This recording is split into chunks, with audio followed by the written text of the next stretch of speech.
নমস্কাৰ, এই মুহূৰ্তত আহিব ৰাজ্যখনৰ অতিবাদ গুৰুত্বপূৰ্ণ খবৰ। এই মুহূৰ্তত দিব লৈছে বিগ ব্ৰেকিং নিউজ। পুনৰ হাত দাঙিলে চৰকাৰী কৰ্মচাৰীয়ে।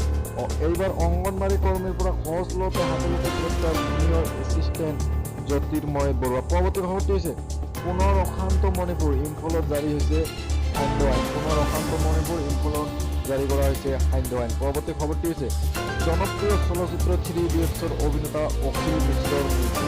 58 বছৰ বয়সত এক পথ দুৰ্ঘটনাত শেষ নিশ্বাস ত্যাগ কৰে অভিনেতা মিশ্ৰই।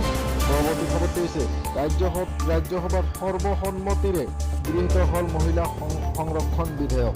বিধেয়কখনৰ সমৰ্থনত 215টা ভোটৰ বিপৰীতে বিৰোধিতাত এটাও ভোট লাভ কৰা নহ'ল। পৰৱৰ্তী খবৰটো হৈছে 8 বছৰীয়া নাবালিকাক নিৰ্যাতন চলাই আটক অহাবালি, বয়স 45 বছৰ। 14 ছেপ্টেম্বৰত নাবালিকাক ফুচলাই নি অসৎ কাৰ্যত লিপ্ত হৈছিল ৰূপহী আৰক্ষী থানাৰ অন্তৰ্গত কৈমাৰীৰ অহাবালি। পৰৱৰ্তী খবৰটো হৈছে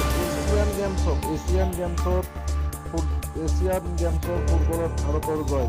গ্ৰুপ মেচত বাংলাদেশক 1-0 গলত ব্যৱধানত